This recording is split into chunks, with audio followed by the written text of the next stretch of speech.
marka asxaabta qaaliga ah maanta aan ku bilaawno sida qofka markaad la hadli rabto camal qof if you wanna communicate with someone meelahaasaan ka bilaabana communication taasaa muhiim haddaad qof wareysan rabtid waxaad ku dhahaysaa unaitwa nani adi magaca unaitwa nani adhihi adi magaca asagana wuxuu ku dhahaa mimi naitwa Zakaria ani magacaygu waa Zakariye mimi naitwa Afsa a good example saas waa waxa ku dhahaa anina waxaa li dhahaa magacaas u sheegana unaenda wapi qof ku dhihi intee u socotaa halkee u socotaa dhihi unaenda wapi isagana wuxuu ku dhahaa mimi naenda shuleni had mathalan tusaale ahaan wuxuu ku dhihi karaa ani waxaan u socdaa iskuulka waxaan u socdaa jaamacadda mimi naenda sokoni ani waxaan u socdaa suuqa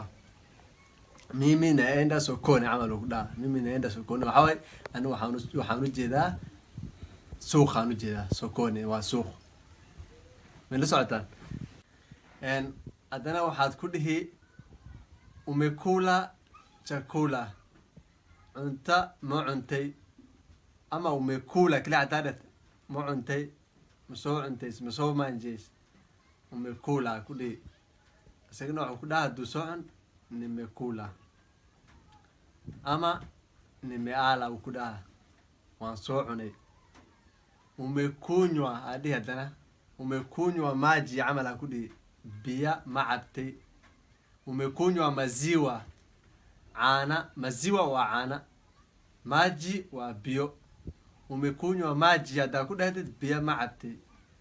ama qof haddaa biya ka dalbarato waxaa dhihi mi nataka maji uniletee maji biya ii keen uniletee maji aa dhihi cuntaad dalbarabtaa waa soo gale waxaa dhihi uniletee chakula manjo ii keen uniletee chakula cunta ii keen waa dalab mimi nimetoka hoteli ani waxaan ka soo baxay hotelka mimi nimetoka hoteli ani waxaan ka soo baxay hotel waxaad ku dhihi kartaa nipatie ama nisaidie na charger camal chargerka igu caawi charger igu saacidey